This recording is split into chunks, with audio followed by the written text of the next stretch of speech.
Alors le bien-être, c'est la base, je pense, du bonheur. Ce n'est pas suffisant. Il faut aussi rajouter certaines émotions, certains liens forts avec des personnes qui sont donc nos proches. Mais si on considère que le bonheur n'est jamais intrinsèque, il dépend des autres, aussi il dépend de la société dans laquelle on vit, c'est ce que je pense.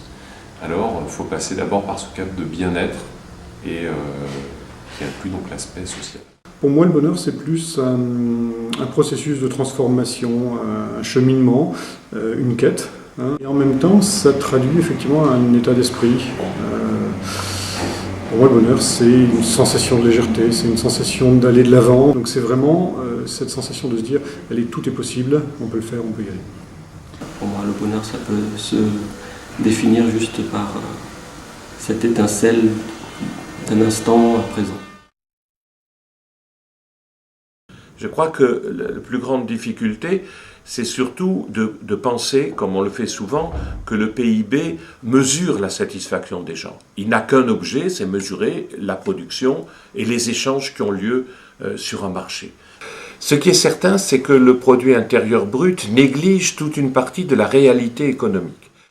Au-delà de la santé économique d'un pays, personnellement je me fous complètement d'ailleurs, il y a un minimum à avoir d'un point de vue social.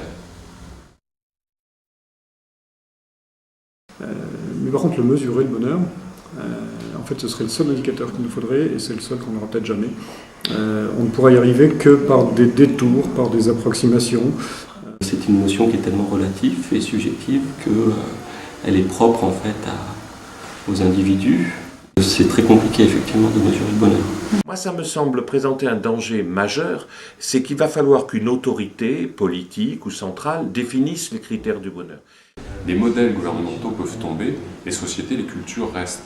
Par contre, si les gens n'ont plus confiance en eux, entre eux aussi, là c'est la société qui s'effrite, et là c'est vraiment inquiétant. C'est peut-être sur des indicateurs de confiance, c'est peut-être, voilà, est-ce que les gens font des projets de vie, et ça peut être un indicateur de bonheur détourné éventuellement. On peut mettre en place des algorithmes qui vont analyser certaines choses sur la toile. La toile étant de toute façon une société à part entière et un reflet de la société actuelle. Donc on peut utiliser des algorithmes, mais ça a ses limites. Si on pouvait mesurer le bonheur à partir de capteurs, d'implants, pourquoi pas de détecteurs d'aura ou d'ondes cérébrales, etc., qu'on aurait chez nous ou autour de nous, ou à travers notre ordinateur par exemple, là je pense qu'on serait vraiment dans quelque chose d'extrêmement intrusif. C'est intéressant d'avoir une évaluation collective du bien-être d'une société, de sa confiance en l'avenir.